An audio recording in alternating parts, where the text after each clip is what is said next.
Hello everyone, welcome back to Magnet Brains. My name is CS Payal Popli and इस particular video में हम पढ़ने वाले हैं क्लास 11th का एंटरप्रेन्योरशिप सब्जेक्ट का चैप्टर 6 जिसका नाम है बिजनेस फाइनेंस एंड अरिथमेटिक। और ये पूरा चैप्टर बहुत सारे कैलकुलेशन से मिलके बना है। ऐसे मानिए अकाउंट्स के कुछ टॉपिक्स उठाए और इस चैप्टर में इंसर्ट कर दिए गए हैं। यहाँ पे थ्योरी कम और प्रैक्टिकल ज़्यादा हमें समझने को मिलेगा, जैसे कि आप देख ही चुके हैं हमारे प्रीवियस टू प्रीवियस वीडियो से लेके अभी तक। जैसे फर्स्ट वीडियो में हमने कैश रजिस्टर के बारे में पढ़ा, ठीक है, जिसमें हमने कैश फ्लो की ट्रांजैक्शंस देखी कि कैश इनफ्लो और आउटफ्लो होता है तो किस तरह से वो स्टेटमेंट में रिकॉर्ड किया जाता है। Then we read about unit of sale, unit price, unit cost के बारे में। देन नेक्स्ट वीडियो में हम लोगों ने बात की इनकम स्टेटमेंट के बारे में। अब हम यहाँ बात करेंगे कैश फ्लो प्रोजेक्शंस के बारे में। सुनने में समवट ये कैश फ्लो रजिस्टर या कैश फ्लो स्टेटमेंट जैसा ही लग रहा है, तो दोनों में एग्जैक्टली डिफरेंस क्या है और दूसरी बार क्यों पढ़ रहे हैं हम ये, उसका आंसर आपको मिलेगा। कैश फ्लो प्रोजेक्शन क्या होता है और ये किस तरह से हमारे कैश फ्लो रजिस्टर से डिफरेंट होता है, वो सारा मैं आपको बताऊंगी इस वीडियो में। और एक क्वेश्चन भी हम देखने वाले हैं और उसके बेसिस पे पूरा ये टॉपिक हम समझने वाले हैं। बट उससे पहले कुछ इंपॉर्टेंट जानकारियां हैं जो मैं आप लोगों को दे दूं। पहली कि मैंने जिन जिन वीडियोस का नाम लिया है, अगर अभी तक आपने वो वीडियोस नहीं देखी हैं, सबका लिंक डिस्क्रिप्शन बॉक्स में लिखा हुआ है। प्लेलिस्ट का लिंक डिस्क्रिप्शन बॉक्स में, प्रीवियस वीडियो का लिंक डिस्क्रिप्शन बॉक्स में। वहां पे जाओ, फट से जाके पहले वो वीडियोस देखो, ठीक है। एक बार तुमने वो वीडियोस देख ली, उसके बाद इस वीडियो पे आना, क्योंकि जब तक तुम वो नहीं देखोगे ये समझ नहीं आएगा। और बाकी वीडियोस चलो फिर भी तुम 1 सेकंड के लिए स्किप कर दो, वैसे तो करनी ही नहीं है लेकिन 1 सेकंड के लिए कर दो, लेकिन प्रीवियस वीडियो तो जरूर देख लेना। रीजन बीइंग, उसमें सविता नाम की एक लड़की थी जिसकी एक केस स्टडी दी हुई है जो कि मैंने आपको क्वेश्चन फॉर्मेट में दी थी और क्वेश्चन आपको सॉल्व करने के लिए कहा था। यहां कैश फ्लो प्रोजेक्शन पूरा का पूरा हम उसी केस स्टडी के बेसिस पे समझने वाले हैं। सो कहने का तात्पर्य ये है कि अगर आपने प्रीवियस वाली वो केस स्टडी ही नहीं समझी है तो ये वाला टॉपिक बिल्कुल आपके लिए ऐसे होगा कि ऊपर से जा रहा है टाइप्स, ठीक है। सो देख लेना वो। बट उससे पहले हम कैश फ्लो प्रोजेक्शन के बारे में थोड़ी सी बातें पढ़ लेते हैं। सबसे पहले ये बोलते हैं कैश फ्लो के बारे में, profits are an opinion, cash is a fact. Profits क्या है? ओपिनियन है, जबकि कैश क्या है? एक फैक्ट है। किसने बोला है? पता नहीं। Cash flow refers to the movement of money in and out of the business during a specific period of time. ये तो हमने कैश रजिस्टर वाले उसमें भी पढ़ा था कि कैश फ्लो का मतलब होता है कैश का आना या कैश का जाना किसी भी बिजनेस में एक स्पेसिफिक पीरियड ऑफ ड्यूरेशन के बारे, स्पेसिफिक पीरियड ऑफ टाइम के बारे में। It is a record of companies inflows and outflows. ये कंपनी के इनफ्लोज और आउटफ्लोज के बारे में होता है। Cash flow inflow is the movement of money into the business, whereas cash outflow is the movement of money out of the business. ये तो बहुत बेसिक चीज है। इनफ्लो मतलब आना होता है, आउटफ्लो मतलब जाना होता है। कैश इनफ्लो मतलब बिजनेस में कैश आ रहा है, कैश आउटफ्लो मतलब बिजनेस से कैश जा रहा है। Then they say a cash flow projection shows how cash is expected to flow in and out of your business. यहां आई है काम की बात। यहां ये क्या बोल रहे हैं? A cash flow projection shows how cash is expected to flow. How cash is expected to flow. ये क्या है? हमारा कीवर्ड है जिसपे ये पूरी कॉन्सेप्ट बेस्ड है। कहने का मतलब है कैश फ्लो प्रोजेक्शन हमें बताता है कि कैश कहां कहां से आने वाला है और कहां कहां जाने वाला है। कैश फ्लो रजिस्टर क्या बताता था फिर? कैश फ्लो रजिस्टर बताता था कैश कहां से आया, कैश कहां गया। क्या समझे? इधर आ जाओ, समझाती हूं।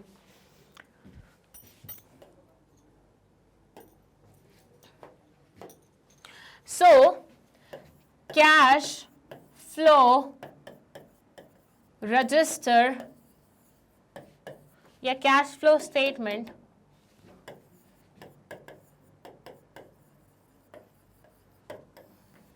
ये आपको बताती थी कि कैश कहां से आया है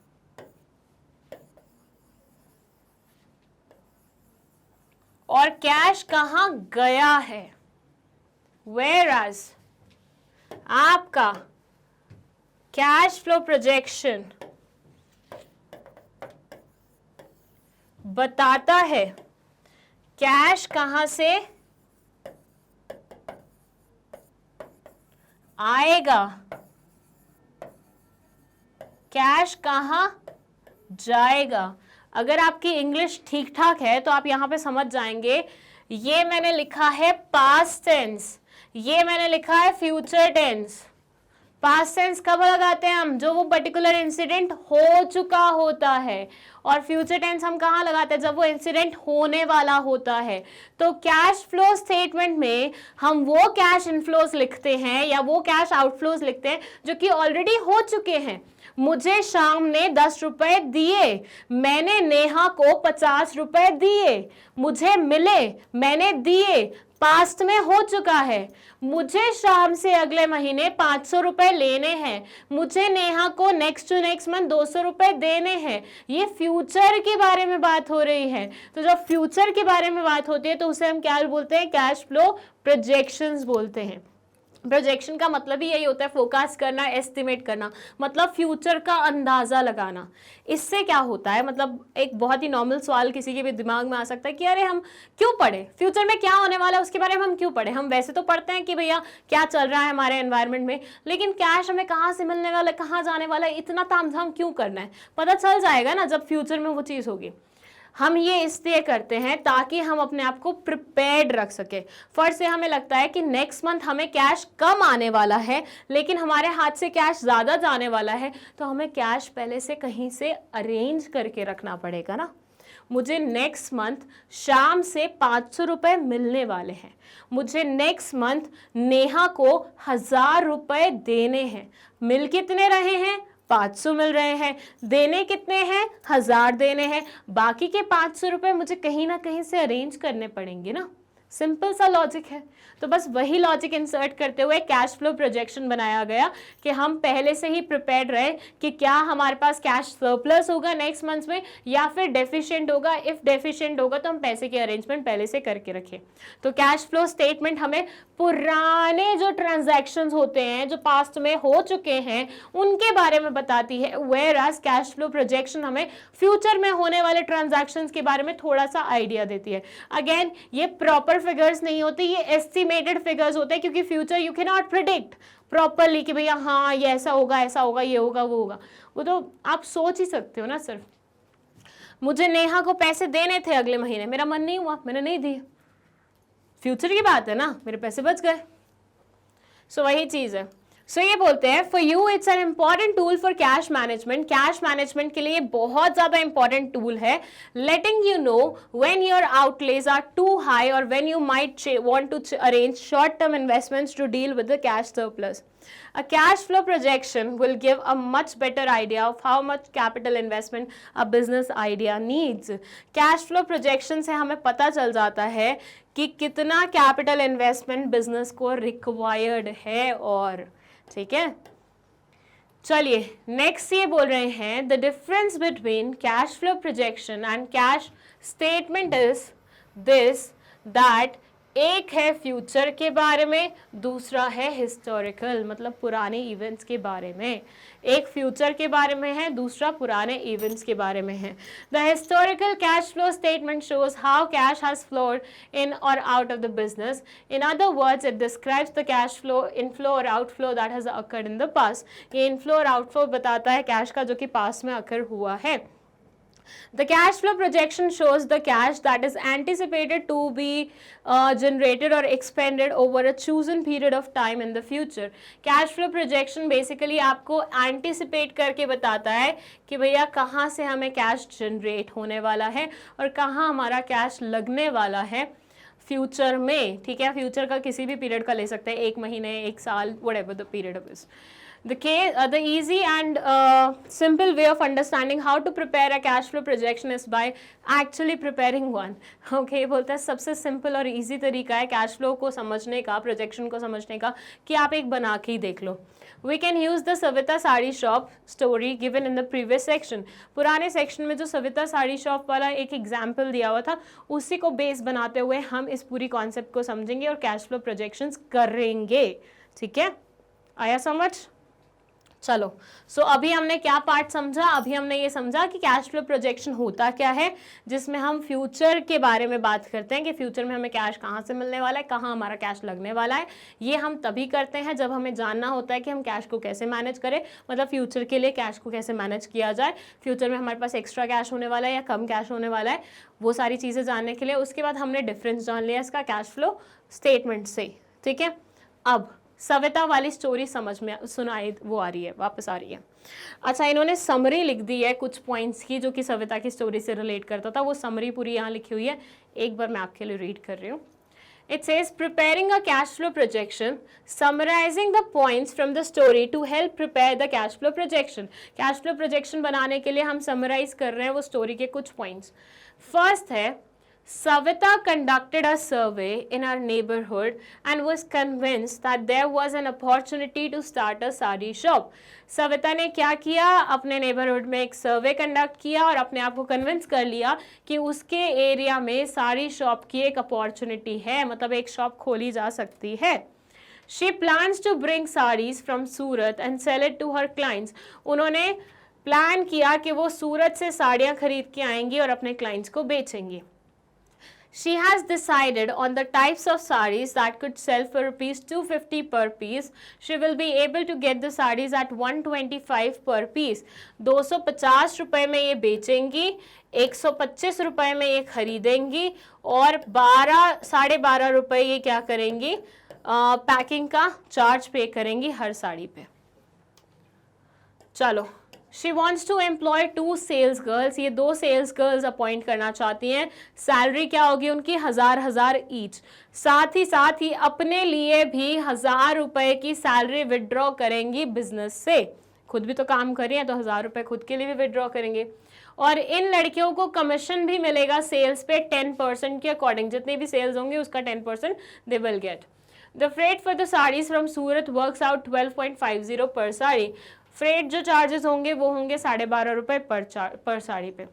front portion of her house which was rented at ₹15,000, इसके घर का जो फ्रंट पोर्शन था जो पहले 1500 रुपए में इन्हें रेंट पे दिया हुआ था, अब वो इसने खाली करा के उसकी प्रॉपर लाइटिंग वगैरह करा दी है, तो उसकी वजह से मतलब वो खाली हो चुका है, तो वो 1500 इसके हाथ से निकल गया, वो नहीं आएगा, उसमें इसने अपने साड़ी का काम शुरू कर दिया। फर्नीचर और पेंटिंग और लाइटिंग की कॉस्ट 90,000 बैठ रही है, वेंडर से कोटेशन लिया है इन्होंने, और एक्सपेंडिचर इनका रिकवर होगा 5 सालों में। This expenditure is to be recovered over 5 years। ये लाइन बहुत इंपॉर्टेंट है, ये एक्चुअली प्रीवियस वाले उसमें मेंशन नहीं थी, बट ये यहाँ पे मेंशन है कि 5 साल में ये एक्सपेंडिचर ये रिकवर करने वाले हैं। 20,000 रुपये ये खुद की सेविंग्स के लगाएंगी। 1 लाख रुपए इन्होंने बैंक से लोन लिया है 12% इंटरेस्ट रेट पे। इनिशियल 12 महीने इनको इंटरेस्ट रेट ही वापस करना है, रिपेमेंट नहीं करनी है 1 लाख रुपए की, उसके बाद रिपेमेंट स्टार्ट होगी। सप्लायर सूरत से महीने में 1 बार गुड्स भिजवाता है, साथ में इनको फोकस करना पड़ता है कि इनकी नेक्स्ट मंथ की कितनी सेल्स हो सकते हैं, उसके अकॉर्डिंग ये ऑर्डर प्लेस करती है। साथ ही साथ ये कैश और क्रेडिट में कितना क्या रखना है सिलसिला, वो भी सोच के रखती हैं। मंथली यूटिलिटी बिल इनके 500 रुपये आते हैं, फ़ोन बिल 500 रुपये और ऑफिस एक्सपेंसेस आते हैं 1000 पर यूनिट। अब projected sales for 6 months are as under. Month total saris sold, first month 72, second 84, third 100, fourth 120, 152, 192। Cash sale of the saris, cash में कितनी बिकी हैं? 60 बिकी हैं, 68, 80, 100, 128, 160, 160। क्रेडिट सेल कितनी हुई है? 12, 16, 20, 20, 24, 32। Cash cell rupees 15,000, 17,000, 20,000, 25,000, 32,000, 40,000। Credit sale rupees 3,000, 4,000, 5,000, 5,000, 6,000, 8,000। Money from credit sales comes in the following month. जो क्रेडिट सेल्स हैं उनसे जो पैसा होता है वो नेक्स्ट महीने आता है। ये वैसे लिखने में बहुत छोटी बात है, लेकिन कैलकुलेशन में इसका बहुत फर्क पड़ेगा, इसलिए इस बात को ध्यान में रखना। These are the facts or the assumptions as the case may be. Now Savita is ready with the following before starting the business. अब सविता किन किस चीज़ों के साथ रेडी है? 20,000 रुपये खुद के लगाए हैं, 1 लाख रुपए बैंक से लिए हैं, फ्रंट पोर्शन अपने हाउस का रेंट पे जो दिया हुआ था 1500 पे, उसी को इस्तेमाल करिए। 90,000 रुपये फर्नीचर वगैरह की कॉस्ट बैठ रही है। परचेज किए हैं 72 saris at the rate of 125, starting में 9,000 रुपए उसका अमाउंट बना है। She is purchasing packing material for 72 saris, जो कि बैठ रहा है 12,500 रुपए के अकॉर्डिंग 900 रुपए। फ्रेट इसका आ रहा है 12.5 रुपए पर साड़ी, तो 72 तो कैलकुलेट कर लेना। Cash flow projection for the next 6 months is to be done using the following format. Solution is provided at the end of the lesson. Try doing it step by step as explained here. Okay, ये exactly copy कर लिया हमने book में से। मैं आपको समझा देती हूँ क्या है। पहले यहाँ पे हर महीने के कितने इनफ्लोज होने वाले हैं, कितने आउटफ्लोज होने वाले हैं, नेक्स्ट 6 मंथ्स की बात करनी है ना। तो पहले 6 मंथ्स के जो इनफ्लोज होंगे और आउटफ्लोज होंगे, कैसे क्या मूव करने वाले हैं, वो एक एक करके प्रॉपरली सेग्रीगेटेड है। इनफ्लो इतने होंगे, आउटफ्लो इतने होंगे। उसके बाद एक कैश फ्लो प्रोजेक्शन स्टेटमेंट के रूप में बनेगा।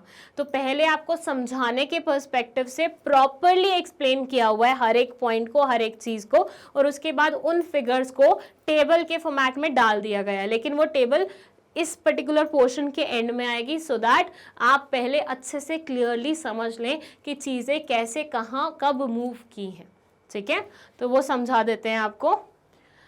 ये फॉर्मेट है जिसमें आपको फिट करना है सारी चीज़ों को, और ये फॉर्मेट आपने पिछले वाले उसमें भी देखा था, मैंने आपको फिल करने के लिए भी बोला था। I hope you people did it. In the above cash flow projection format, observe that the first column on the month is 0. This is all the months put together prior to the actual commencement of the business, hence it is termed as month 0. In this month, all the arrangements are done to start the business. Okay, इसमें लिखा हुआ है कि first month 0 के नाम से शुरू किया हुआ है। क्यों? क्योंकि ऑब्वियसली बिजनेस शुरू होने से पहले भी कुछ कुछ प्लानिंग होती है, कुछ कुछ ट्रांजैक्शंस होते हैं, तो वो सारे वहाँ पे लिखे जाएंगे। उसके बाद फर्स्ट मंथ आएगा, सेकंड आएगा, थर्ड आएगा, फोर्थ आएगा, फिफ्थ आएगा, सिक्स्थ आएगा। अच्छा, पिछले वाले पोर्शन में यहाँ पे फर्स्ट मंथ लिखा हुआ था, second, third, fourth, fifth, sixth, seventh ऐसा लिखा हुआ था। तो वहाँ पे फर्स्ट वाला जो था वो 0 मंथ था। ठीक है, तो वहाँ पे कंफ्यूज नहीं होना है। यहाँ पे इन्होंने क्लियरली मेंशन कर दिया कि ये 0 मंथ है। Okay, in this month look the arrangement this, look at month 0। Okay, अब शुरू हो रहा है 0 मंथ से इनफ्लो, फिर आउटफ्लो होगा। ठीक है, फिर फर्स्ट मंथ पे आएंगे हम। ठीक है, ओके, तो 0 मंथ का इनफ्लो देख लीजिए क्या क्या लिखा हुआ है इसमें। देखिए, स्टार्टिंग में जो इनफ्लो आ रहा है वो कहाँ से आ रहा है? स्टार्टिंग में इनफ्लो आ रहा है, सविता खुद के पैसे ला रही है 20,000 रुपए। एक 0 ज्यादा लगा हुआ है यहाँ पे। खुद के पैसे, आपकी ना बुक में ना ऐसी छोटी मोटी बहुत सारी गलतियां हैं, तो थोड़ा सा ना अपनी आंखें और दिमाग खोल के पढ़ना इस बुक को। ओके, सो सविता खुद के पैसे ला रही थी 20,000 रुपए, तो एक तो कैश वहां से आएगा। दूसरा, मैंने आपको कैश फ्लो वाले चैप्टर में बताया था, मतलब पोर्शन में बताया था कि अगर हम बैंक से भी लोन लेते हैं तो हमारे पास एक लायबिलिटी क्रिएट हो रही है, बट कैश तो आ रहा है ना, बैंक हमें पैसे तो देगा ना। तो यहाँ पे तो स्पेसिफिकली कैश के बारे में बात हो रही है। तो बैंक से हम लोन लेंगे 1 लाख रुपए, तो 1 लाख रुपए ये हो गया। तो टोटल कैश इनफ्लो कितना हुआ? 20,000 रुपए प्लस 1 लाख रुपीज, तो टोटल अमाउंट हो जाएगा 1,20,000। ठीक है, और फिर 0 मंथ में मतलब जिस मंथ अपन स्टार्ट कर रहे हैं उससे 1 महीने पहले की जो बात हो रही है, उसमें ये तो इनफ्लो हो गया। अब कुछ आउटफ्लो भी तो हुआ होगा, बिल्कुल हुआ होगा। बिजनेस शुरू करने से पहले बेसिक एक्सपेंडिचर्स होते हैं कि नहीं होते हैं? कौन कौन से एक्सपेंडिचर थे यहाँ पे? Expenses for painting, furniture, lighting etcetera, कितना होगा? 90,000 रुपए। कितना होगा? 90,000 रुपए। वेंडर से कोटेशन मांगी थी ना, अभी सारी चीजें फ्यूचर वाली चल रही हैं, दिमाग में बिठा के रखना। वेंडर से हमने सिर्फ कोटेशन मांगी हुई है, अभी एक्चुअली फर्नीचर हमने लिया नहीं है, बट हम मान के चल रहे हैं ना कि हम लेंगे, तो 90,000 तो हमारी जेब से जाएगा ना, तो वही तो लिखना है यहाँ पे। 0 मंथ में हमारा कैश आउटफ्लो कितना हो सकता है, वही तो लिख रहे हैं। तो 90,000 रुपए ये हो गए। 72 साड़ी उसने खरीदनी है। ठीक है, ये स्टार्टिंग में मेंशन था क्वेश्चन में, तो 9,000 हो गया उसका वो, क्योंकि 125 के अकॉर्डिंग ये खरीद रही है। 125 इंटू 72 ऐसे कैलकुलेट करके हमारा आ जाएगा 9,000, और बीच में 1-2 चार्जेस भी इंक्लूडेड है। परचेजिंग पैकिंग मटेरियल 72 का हो जाएगा 900 रुपीज़। फ्रेट चार्जेस हो जाएंगे सूरत से लाने के 900 रुपीज़। टोटल आउटफ्लो कितना होगा? 9,000 साड़ी के हो गए, पैकिंग मटेरियल के हो गए 900 रुपए और फ्रेट के हो गए 900 रुपए। साथ ही साथ ये 90,000 रुपए भी ऐड होंगे, यहाँ पे इन्होंने ऐड किए नहीं है, बुक वालों ने गलती कर रखी है, तभी मैं बोल रही हूँ बुक को थोड़ा सा आंख और दिमाग खोल के पढ़ना, ठीक है। तो 90,000 भी और ऐड हो जाएंगे तो टोटल आपका अमाउंट आ जाएगा 1,08,100 रुपीज, ठीक है। अब इसे क्या करेंगे, हम इनफ्लो में से माइनस कर देंगे तो हमें पता चल जाएगा कैश फ्लो प्रोजेक्शन हमारा कितना आने वाला है एग्जैक्टली। तो क्लोजिंग बैलेंस हो जाएगा 1,20,000 माइनस 1,08,100, तो आंसर आ जाएगा हमारा 19,200, ठीक है। Okay, 19,200 will be the answer, will be the cash flow projection. अब हमारा ये बैलेंस क्या होगा, कैरी फॉरवर्ड होगा फर्स्ट मंथ के लिए, तो हमें फर्स्ट मंथ का फिगर मिल गया। अब ऐसे बताइए, ये जो है ना जीरो मंथ में इक्विटी वाला ऑनर्स इक्विटी 20,000 आ जाएगा, 1 लाख आ जाएगा, बैंक से लोन लिया, यहाँ पे कुछ नहीं लिया, तो इस बेसिस पे ये वाला जो बैलेंस होगा ना वो कैरिड फॉरवर्ड होगा यहाँ पे, ठीक है। तो यहाँ का शुरुआत हमारी हो रही है 19,200 रुपये से। कितने से हो रही है, 19,200 रुपये से। आई होप इतना समझ में आया। मैं एक बार फिर से एक्सप्लेन कर देती हूँ। इनफ्लो कहाँ से हो रहे थे, जीरो मंथ में, मतलब बिजनेस शुरू होने से 1 महीने पहले के बारे में बात हो रही है। कैश फ्लो प्रोजेक्शन कर रहे हैं, इनफ्लो होगा 20,000 रुपये, सविता खुद के पैसे लाएगी, 1 लाख रुपए बैंक से लेगी, तो टोटल 1 लाख रुपए 20,000 रुपये हो गए। 90,000 का फर्नीचर लेना है उसको, 72 साड़ीज खरीदनी है, 9,000 उसका हो जाएगा खर्चा, 900 रुपये पैकिंग चार्जेस पे करेगी, फ्रेट पे करेगी 900 रुपये, तो ये टोटल मिला के 1,08,100 हो जाएंगे। यहाँ पे फिगर अगेन गलत दी हुई है, ध्यान से देख लेना। और फिर हम टोटल फ्लो निकालेंगे अगर एग्जैक्ट वाला, तो हमें क्या करना है, इनफ्लो माइनस आउटफ्लो वाला फॉर्मूला लगाना है। इनफ्लो कितना था, 1,20,000 माइनस 1,08,100, हमें क्या करना है, माइनस करना है उसमें से, आंसर आ जाएगा हमारा 19,200। इतना कैश हमारे पास एक्स्ट्रा होगा, तो ये हमें क्या करना है, फर्स्ट मंथ के लिए कैरी फॉरवर्ड करना है। तो फर्स्ट मंथ की जो शुरुआत होगी, ओपनिंग बैलेंस होगा, वो कितने से होगा, 19,200 रुपये से होगा। इतने तक कोई भी ऐसी दिक्कत वाली बात नहीं थी, बहुत सिंपल चीज़ें लिखी हुई थी। तो आई होप आपको समझ में आया होगा। कुछ नहीं समझ में आ रहा है तो आप कमेंट सेक्शन में लिख सकते हैं, ठीक है। वैसे तो बहुत बेसिक चीज़ें हैं, बट फिर भी कुछ समझ में नहीं आ रहा, क्योंकि कई बार हो जाता है कुछ चीज़ें नहीं बैठती हैं दिमाग में, तो आप कमेंट सेक्शन में पूछ लीजिएगा। इनफ्लो, चलिए अब फर्स्ट मंथ के इनफ्लो के बारे में बात हो रही है, तो सबसे पहले तो यहाँ आ जाइए, सबसे पहले तो यहाँ आ जाइए जहाँ पे फर्स्ट मंथ के टोटल कैश सेल्स कितनी हुई है वो मेंशन है 60। टोटल साड़ीज कितनी बिकी हैं, 72 बिकी हैं फर्स्ट मंथ में, और कैश सेल्स कितनी हुई हैं 60, क्रेडिट सेल्स कितनी हुई हैं 12। तो हमें ध्यान रखना है कैश सेल्स 60 हुई हैं, क्रेडिट सेल्स 12 हुई हैं, और 12 के पैसे हमें कब मिलेंगे, अगले महीने मिलेंगे। सो इस बार इनफ्लोज में कितना आएगा, 60 साड़ीज को बेच के 250 के रेट से प्राइस आ रहा है 15,000 रुपये, तो टोटल इनफ्लो आपका होगा 15,000 रुपये। पर हमने कैश फ्लो स्टेटमेंट में एक और चीज़ पढ़ी थी कि हम जो क्रेडिट सेल्स होते हैं ना उन्हें भी मेंशन कर देते हैं हमारे कैश रजिस्टर में, रीज़न बीइंग हम कोई ट्रांजैक्शन छोड़ ना दें उस वजह से। और जब हम एक्चुअली वो पैसा मतलब हमें रियलाइज़ हो, मतलब पैसा मिलता है, हमें एक्चुअली रिसीव होता है, तो उस टाइम पे हम कैश फ्लो की डेट डाल देते हैं कि किस दिन हमने इसकी एंट्री की थी। अगर आपको याद हो मैंने समझाया था। तो यहाँ बोल रहे हैं money for sari sold on credit 125 into 12 is equal to 2,000 rupees और will be received in the following month, this must be entered in month 1। अच्छा, 125 नहीं मल्टीप्लाई होगा, 250 मल्टीप्लाई होगा। 125 में तो हमने खरीदी थी ना साड़ीज, बेची तो हमने 250 में ना, तो अमाउंट गलत लिखा हुआ है यहाँ पे, ठीक है। फिर आउटफ्लो क्या क्या होंगे, 84 साड़ीज इसने परचेज की थी 125 के रेट से, ठीक है, तो 10,500 रुपये ये आ गए। आउटफ्लो कितना होगा नेक्स्ट मंथ के लिए, अभी खरीदेगी ना, नेक्स्ट मंथ के लिए इसको अभी खरीदना है ना साड़ीज। तो देखिए फर्स्ट महीने के लिए 72 साड़ीज जो थी वो तो इसने पिछले महीने खरीद ली थी ना, तो स्टार्टिंग में जो अपन ने आउटफ्लो किया था 0 मंथ के लिए, 0 मंथ के लिए जो हमने आउटफ्लो किया था वो हमने 72 साड़ीज का किया था ना। ये 72 साड़ीज एक्चुअली उसने कब यूज करी है, मंथ 1 में यूज करी है ना, तो इसका तो हो गया। लेकिन हमने सविता की स्टोरी में एक और चीज पढ़ी थी कि अगले महीने के लिए साड़ीज इसी महीने आ जाएंगी, तो सविता को पहले से ही एंटिसिपेट करके रखना पड़ेगा कि नेक्स्ट महीने उसकी कितनी साड़ीज लग सकती है, ताकि सप्लायर उसे इसी महीने वो साड़ीज बेच दे, मतलब भेज दे। ठीक है, तो इसलिए अगले महीने कितनी साड़ीज आने वाली हैं, अगले महीने साड़ीज आने वाली है 84, तो ये इसी महीने काउंट कर ली जाएंगी, इसके लिए पैसे इसी महीने चले जाएंगे, तभी तो वो साड़ीज आएंगी। ठीक है, तो हमेशा याद रखना ये वाली साड़ीज का पैसा पिछले महीने, इस वाली साड़ी का पैसा इस महीने, इस वाली साड़ी का पैसा इस महीने, इस वाली साड़ी का पैसा इस महीने, इस वाली साड़ी का पैसा इस महीने। लेकिन जो पैसा रिसीव हो रहा है, जो इनफ्लो हो रहा है, वो इसके बेसिस पे होगा। ठीक है, क्योंकि हम एक्चुअली पैसा कब रिसीव कर रहे हैं, जब हम वो साड़ियाँ बेच रहे हैं। वो साड़ियाँ हम कब बेच रहे हैं, उसी पर्टिकुलर मंथ में बेच रहे हैं। हमने वो साड़ियाँ खरीद पुराने मंथ ली, लेकिन बेच हम उसे इसी मंथ में रहे हैं, तो ट्रांजैक्शन ऐसे थोड़ी बहुत इधर उधर होंगी। ठीक है, आई होप आपको समझ में आ रहा है।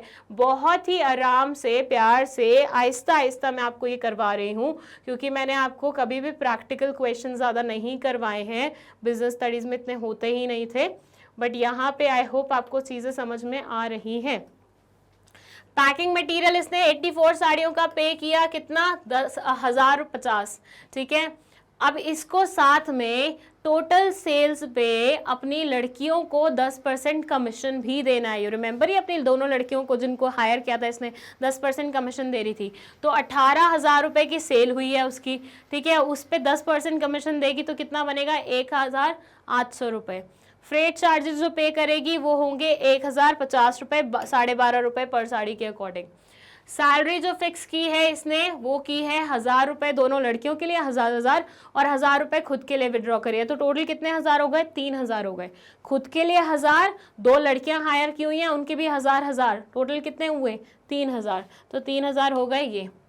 रेंट हुआ 1,000 रुपये, यूटिलिटी हुई 500 रुपये, इंटरेस्ट लोन लिया था बैंक से, यू रिमेंबर, उसका इंटरेस्ट पे करना है। स्टार्टिंग के मंथ में नो रिपेमेंट, लेकिन सिर्फ इंटरेस्ट पे करना है, तो 1 लाख पे 10,000 के अकॉर्डिंग 12% के अकॉर्डिंग इंटरेस्ट चार्ज होगा 12 महीने के अकॉर्डिंग, तो आ जाएगा वो 1,000 रुपये। कैसे कैलकुलेट किया, 1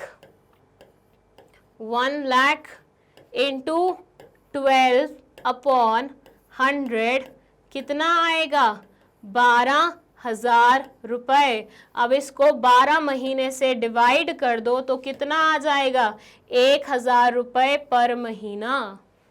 भैया ये 12% पर एनम के अकॉर्डिंग है ना, पूरे साल का 12% लगने वाला है, तो 1 लाख पे 12% लगाएंगे तो कितना बनेगा, 12,000 रुपये। 12,000 में अब हम इसी पर्टिकुलर मंथ की बात कर रहे हैं कि आउटफ्लो कितना होगा, तो वो तो 1,000 रुपये होगा ना सिर्फ, तो हमने 12 से डिवाइड करके 1,000 रुपये की फिगर लगा ली। फिर होगा ऑफिस 500 रुपये, ऑफिस एक्सपेंसेस कितने होंगे, 1,000 रुपीज़, तो ये हमारे हो गए आउटफ्लो वाले सारे वो, और ये बैठेंगे 21,900 रुपये। सो यहाँ पे सरप्लस या डेफिसिट देखे तो total inflow minus total outflow, inflow कितना था 15,000 रुपये, आउटफ्लो कितना हो गया 21,900, मतलब उतना आया नहीं जितना चला गया, तो ऐसे में बैलेंस क्या आएगा, नेगेटिव आएगा। जब आपके एक्सपेंसेस ज़्यादा हो जाते हैं आपकी इनकम से, आपकी रेवेन्यू से, देन इन दैट सिनेरियो आपके पास क्या बचता है, नेगेटिव बैलेंस बचता है ना। तो 15,000 माइनस 21,900 कितना आएगा, माइनस में 6,900, मतलब यहाँ पे डेफिसिट हुआ है। Hence, there is a deficit of rupees 6900. That is the outflow is more than the inflow for month 1. Month 1 में inflow कम है, outflow ज़्यादा है. Hence, the closing balance will be what? 19200 minus 6900 is equal to 12,300. इस particular period का month का जो opening balance था वो कितना था? 19200 और क्लोजिंग बैलेंस में डेफिसिट आ रहा है 6900 का. अगर ये पॉजिटिव होता तो ये इसमें ऐड हो जाता, बट बिकॉज ये नेगेटिव है तो इसको इसमें से माइनस करना पड़ेगा और बैलेंस हमारे पास बच जाएगा 12,300. अब ये 12,300 क्या रहेगा? हमारा ओपनिंग बैलेंस रहेगा मंथ 2 के लिए. ठीक है, मंथ 2 के लिए क्या होगा? ये ओपनिंग बैलेंस होगा. अब मंथ 2 की बात करें तो वहां पे इनफ्लो कितना हो रहा है? कैश रिसीव हुआ 68 साड़ीज बेच के. कितनी साड़ीज बेची थी? कितनी साड़ीज बेची थी सेकेंड मंथ में? सेकेंड मंथ में कैश में बेची थी हमने 68 साड़ीज. बच्चे लोग प्लीज ध्यान से देखिएगा कि टोटल साड़ी सोल्ड वाला हमें वो नहीं लेना है फिगर, हमें लेना है कैश सेल वाला, क्योंकि क्रेडिट सेल से जो पैसा रियलाइज होगा वो फॉलोइंग मंथ्स में होगा, तो उसका अभी लेने का मतलब नहीं बनता. तो 68 हमारी कैश में हो रही है, तो इसको लेंगे हम यहाँ पे. एक तो ये स्लाइड्स बार बार चेंज करने में इतनी आफत आ जाती है, मिलती ही नहीं है स्लाइड्स. बताओ क्या करें इसका?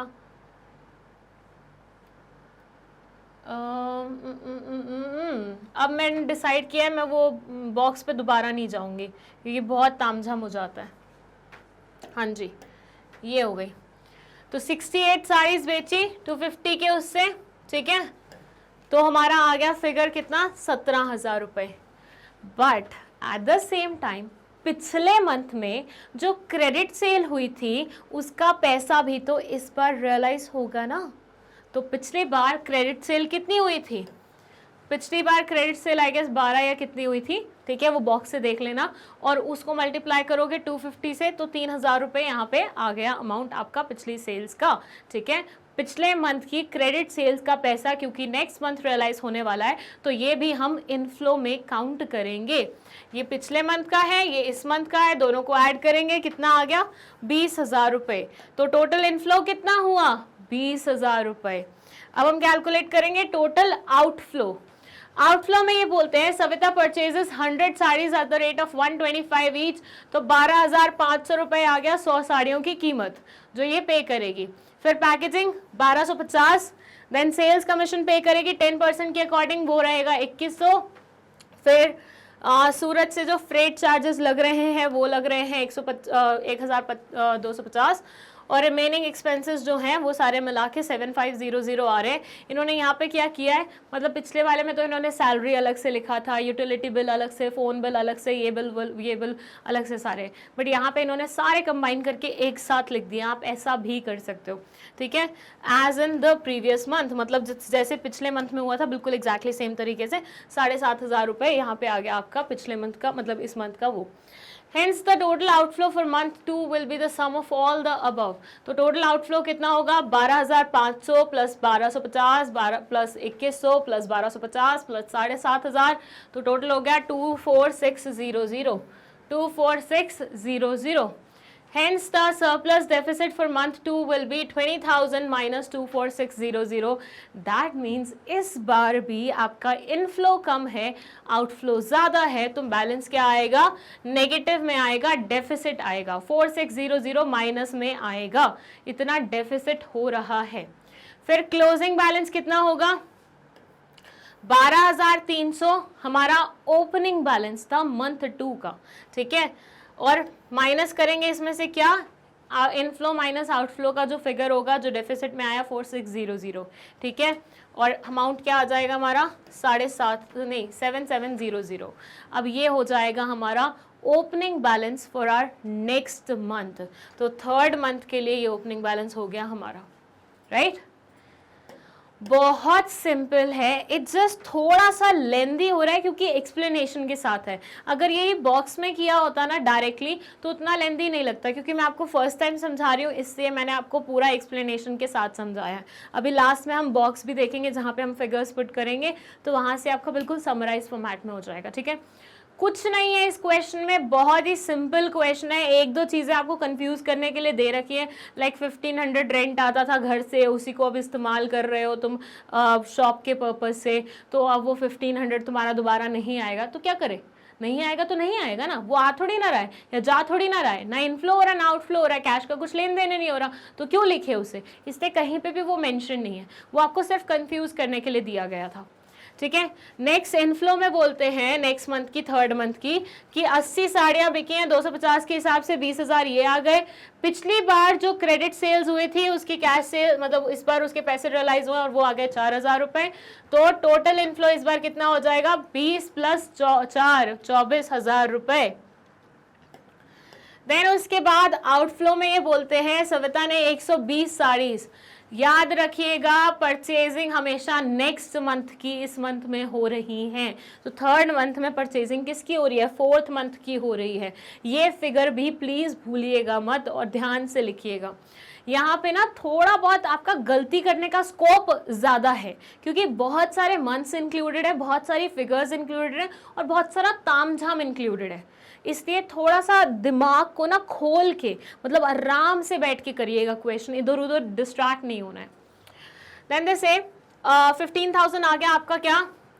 सविता ने जो परचेज किया है, याद रखिएगा परचेज में हम 125 अमाउंट लेंगे पर साड़ी, लेकिन वही सेल के टाइम पे 250 लेंगे, क्योंकि बेच रही है वो 250 में और खरीद रही है 125 में। यहाँ पे भी कोई कंफ्यूजन नहीं होना चाहिए। पैकिंग मटेरियल 1500 हो गए, आपका सेल्स कमीशन हो गया 2500, देन आपका फ्रेट हो गया 1500। सब में पैकिंग और फ्रेट सेम है, क्योंकि 12.5 रुपए के हिसाब से किया हुआ है पर साड़ी, और यूटिलिटी बिल वगैरह 7,500 रुपए, सेम एज लाइक पुराने मंथ्स में हुआ है जो। अब यहाँ पे टोटल आउटफ्लो देखें तो 15,000 प्लस 1500 प्लस 2500 प्लस 1500 प्लस 7,500 रुपए, तो ये हो गए 28,000 रुपए। इनफ्लो कितना था? इनफ्लो था हमारा 24,000 रुपए, 20 प्लस 4 और 28,000 हो गया हमारा आउटफ्लो। मतलब उतना आया नहीं जितना चला गया, 4,000 रुपए हमने एक्स्ट्रा पे किया अपनी जेब से, तो माइनस में बैलेंस आ जाएगा, डेफिसिट में बैलेंस आ जाएगा। ठीक है, there is deficit of ₹4,000 rupees. Closing balance कितना होगा? 7,500 रुपए, नहीं 7,700 से हमने ओपनिंग की थी, 4 माइनस कर दोगे तो 3,700 हमारा क्या आ जाएगा? क्लोजिंग बैलेंस आ जाएगा। अब यही कैरी फॉरवर्ड होगा ओपनिंग बैलेंस के रूप में चौथे मंथ के लिए। चलिए चौथे मंथ में इनफ्लो कितना हुआ? 100 साड़ीज बेची 250 के उसमें, तो 25,000 रुपए यहाँ पे आ गया आपका इनकम। प्रीवियस मंथ की जो क्रेडिट सेल्स थी वो हो गई 5,000 रुपए, तो टोटल हो गया 25 प्लस 5 इज इक्वल टू 30,000 रुपए। तो टोटल इनफ्लो कितना है? 30,000 है।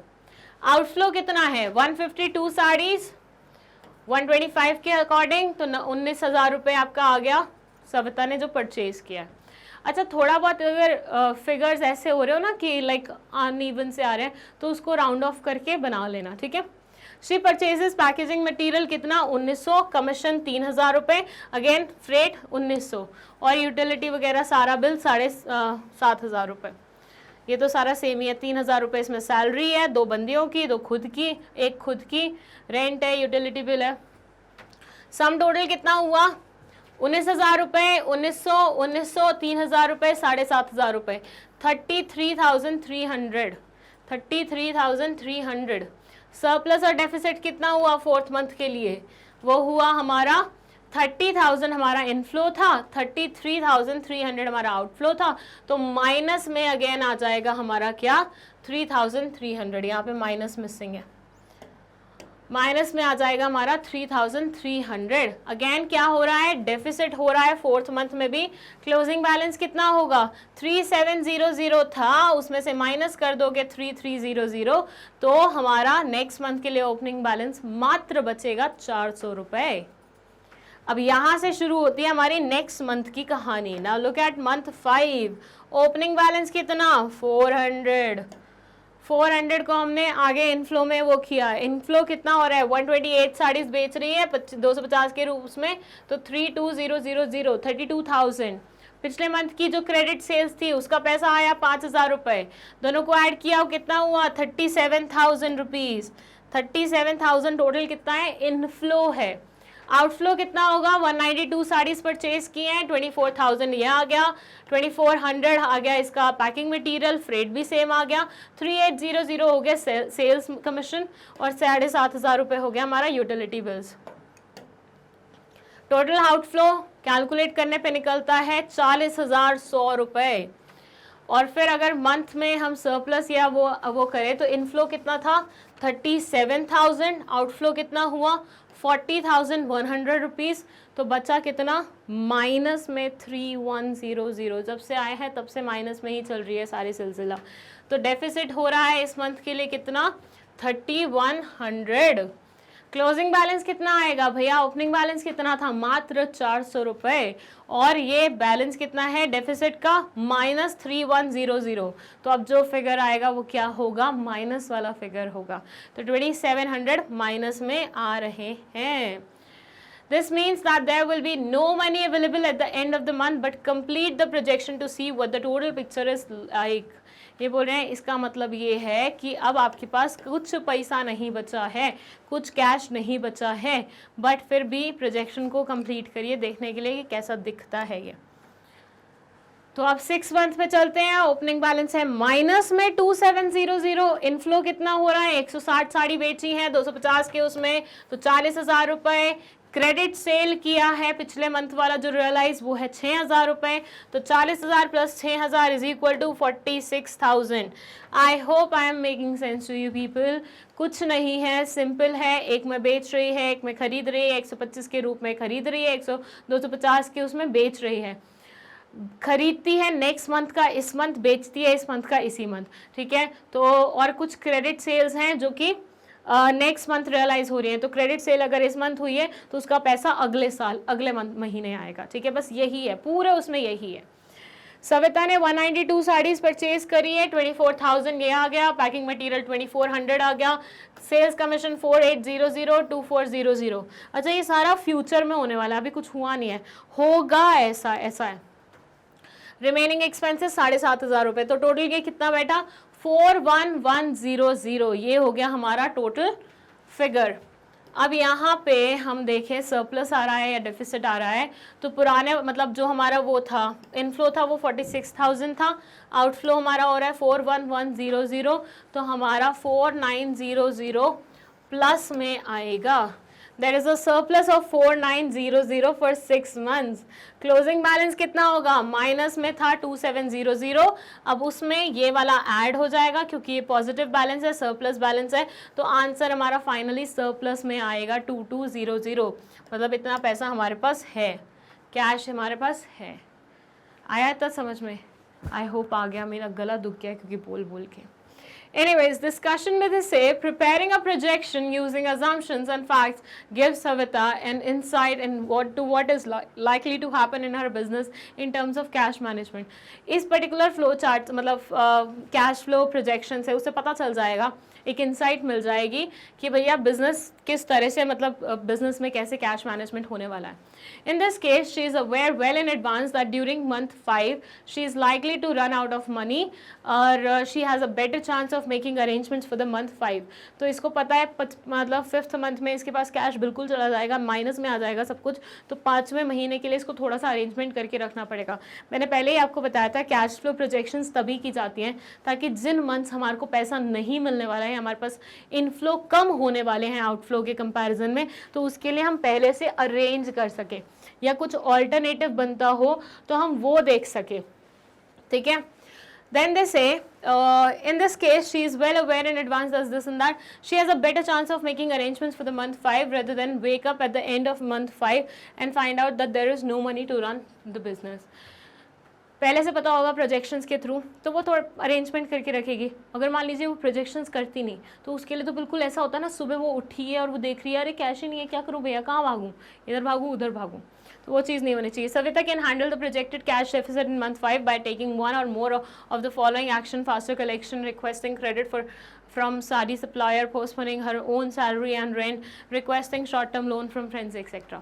ये बोलते हैं कि ये अरेंजमेंट कैसे कर सकते हैं कैश की 5th मंथ के लिए, या तो अपनी सैलरी रोक ले, ठीक है, या फिर रेंट रोक ले, या फिर सप्लायर को बोले क्रेडिट पे दे दे, या क्रेडिट वालों को बोले कि यार प्लीज़ पैसे थोड़े से जल्दी दे दो, ठीक है, या फिर लोगों से शॉर्ट टर्म मतलब फ्रेंड्स और जो फैमिली मेम्बर्स हैं उनसे शॉर्ट टर्म लोन ले ले। ये सारे तरीके हैं जिनसे ये कैश की रिक्वायरमेंट को फुलफ़िल कर सकती है। नाउ यहाँ पे आप फाइनली वो फिगर्स देखने वाले हैं, मतलब एग्जैक्टली आपको ये बनाना था उसमें, ठीक है। वो जितना हमने तामझाम किया है ना वो सिर्फ समझने के लिए किया है, एग्जैक्टली आपको ये चार्ट मतलब वो बनाना था, टेबल बनाना था। तो इसमें क्या है, कैसे लिखा हुआ है, कौन सी फिगर कहाँ है, वो मैं आपको समझाती हूँ। यहाँ पे सबसे पहले देखिए मंथ 0, दैट मीन्स जिसमें प्रेपरेशन की है और अपने फंड्स बैंक से फंड्स वगैरह अरेंज किए हैं। फिर आता है month 1, month 2, month 3, month 4, month 5 and month 6। Okay, ये फॉर्मेट ऑलरेडी क्वेश्चन में बना हुआ लिखा मतलब था और आपसे बोला गया था इसको फिल करना है। सो कैश एंड फ्लो में बोलते हैं ऑनर्स इक्विटी 20,000। सबसे पहले सविता ने अपने खुद के पैसे लगाए थे ना, 20,000 रुपये उसकी सेविंग्स थी, तो ऑनर्स इक्विटी कितना हुआ, 20,000 रुपये। क्या उसने अपने किसी दोस्त से लोन लिया था, नहीं लिया था। उसने लोन किससे लिया था, उसने लोन लिया था बैंक से। कितना लिया था, 1 लाख रुपए। सो टोटल आपका इनफ्लो कितना होगा, आपका टोटल इनफ्लो होगा 1,20,000 रुपये।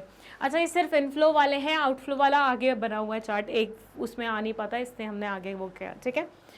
फिर मंथ 1 में कैश इन रिसिप्ट 15,000 रुपये, तो ये हो गया इनफ्लो टोटल 15,000 रुपये। सेकेंड मंथ में कैश रिसिप्ट 17,000 रुपये, पुराने महीने की जो सेल थी क्रेडिट सेल उसका पैसा इस बार रियलाइज हुआ 3,000 रुपये, टोटल आ गया 20,000 रुपये। थर्ड मंथ में 20,000 रुपये कैश में सेल हुआ, पिछले महीने का जो क्रेडिट सेल था वो पैसा रियलाइज हुआ 4,000 रुपये, टोटल अमाउंट आ गया 24,000 रुपये। देन यहाँ पे फोर्थ मंथ में 25,000 रुपये कैश में जो सेल हुई है वो, और पिछले महीने की क्रेडिट सेल 5,000 रुपये, टोटल आ गया 30,000 रुपये। फिफ्थ मंथ में 32,000 कैश में, और क्रेडिट का जो पिछली बार हुआ था सेल 5,000 रुपये वो ऐड हो जाएगा 37,000। एंड देन सिक्स्थ मंथ 40,000, और कैश में जो पिछली बार जो क्रेडिट में सेल हुआ था उसका कैश रियलाइज हुआ 6,000 रुपये, तो 46,000। तो कैश इनफ्लो मतलब टोटल इनफ्लो जो है वो सारा यहाँ पे लिखा हुआ है, चाहे तो आप स्क्रीनशॉट ले सकते हैं, वैसे तो आपकी बुक में लिखा ही हुआ है ये सारी चीज़ें, ठीक है। चलो अब हम बात करते हैं हमारे आउटफ्लोज के बारे में। सो पहले उसमें वो असेट्स खरीद रही थी, फर्नीचर वगैरह लेना था, ये करना था, वो करना था, 90,000 का वो आने वाला था। ये 0 मंथ की बात हो रही है, ठीक है। रॉ मटेरियल 9,000 के, पैकिंग मटेरियल 900 के, फ्रेट चार्जेस 900 का। अभी क्योंकि कोई सेल हुआ नहीं है तो सेल्स कमीशन आएगा नहीं। और फिर सैलरी, रेंट, यूटिलिटीज़ ये सब नहीं आएगा क्योंकि ये सब अभी हुआ नहीं है, तो ये गलत लिखा हुआ है आपके बुक में, देख लेना। मैंने बोला ना आपकी बुक में बहुत गलतियां हैं, तो थोड़ा सा ध्यान से ही पढ़ना। टोटल आउटफ्लो कितना होगा, 1,08,000 रुपीज़। तो सरप्लस था हमारा 1,900, मतलब सरप्लस हमारा कितना बनेगा 19,200। कैसे कैलकुलेट किया हमने, 1,20,000 रुपये इनफ्लो था और उसमें से हमने माइनस कर दिया ये वाला अमाउंट। ये मैं आपको पहले बता चुकी हूँ कैसे हुआ, कैसे नहीं हुआ, और सरप्लस डेफिसिट हमारा मिल गया हमें। फिर बात करते हैं हम नेक्स्ट उसकी। सो यहाँ पे 10 मंथ्स वाला इनफ्लो हमने सारे देख लिए थे, आउटफ्लोज हमें देखने हैं। तो आउटफ्लोज में फर्स्ट रॉ मटेरियल आया अगले महीने 10,500 का, फिर अगले महीने आया 12,500 का, फिर आया 15,000 का, फिर 19,000 का, 24,000 का, 24,000 का। यहाँ पे पैकिंग मटेरियल इतना इतना इतना इतना इतना, सेल्स कमीशन इतना इतना इतना इतना। बस कुछ नहीं करना, जो कैलकुलेशंस हमने सीखी थी ना सारी वो पुट करनी है इन बॉक्सेस में। फ्रेट आ गया 900, दिस एंड दैट।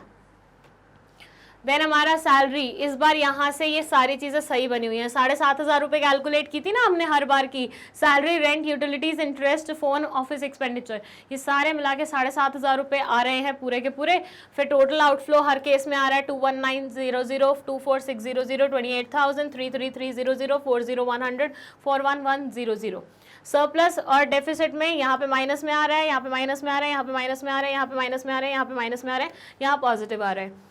फिर अगर क्लोजिंग बैलेंस देखें तो यहाँ पॉजिटिव में आ रहा है, पॉजिटिव में आ रहा है, पॉजिटिव में आ रहा है, पॉजिटिव में आ रहा है, लेकिन 5th मंथ में जैसे कि मैंने आपको पहले भी बताया नेगेटिव में आ रहा था, तो यहाँ पे उसे कुछ ना कुछ अरेंजमेंट करनी पड़ेगी। 5th मंथ में she'll have to make some arrangements, तभी उसका ये चीज़ चल पाएगा। और नेक्स्ट मंथ अगेन वो पॉजिटिव में आ रहा है। और 5th मंथ की अरेंजमेंट वो कैसे कर सकते हैं? दोस्तों से लोन ले सकती है, अपनी खुद की सैलरी रोक सकती है, रेंट रोक सकती है, सप्लायर को रिक्वेस्ट कर सकते हैं क्रेडिट पे सेल कर दे, या फिर खुद जो क्रेडिट पे सेल की हुई है उसकी जितनी भी सेल्स, उन सबको रिक्वेस्ट कर सकते हैं कि प्लीज़ पैसे पहले दे दो। ठीक है, सो इस तरीके से पूरा ये हमारा कैश फ्लो प्रोजेक्शन बनेगा। आई होप ये अच्छे से समझ में आया तुम लोगों को। कुछ नहीं था इसमें, बहुत ही सिंपल था, बहुत ही सिंपल था। बस कुछ बेसिक चीज़ें थी जिन्हें हर बार याद रखना था आपको। 125 में खरीदा, 250 में बेचा, पिछले महीने की जो क्रेडिट सेल्स थी उसका पैसा इस बार मिलेगा, अगले महीने जो परचेजेस मतलब अगले महीने जो साड़ी परचेज करनी है वो इसी मंथ उसके लिए पैसा मतलब देना पड़ेगा। ठीक है, ये सारी चीज़ें आपको याद रखनी थी। और फिर क्वेश्चन बहुत ही सिंपल था। नाउ आई होप आपको कैश फ्लो प्रोजेक्शन बहुत अच्छे से समझ में आ गया है।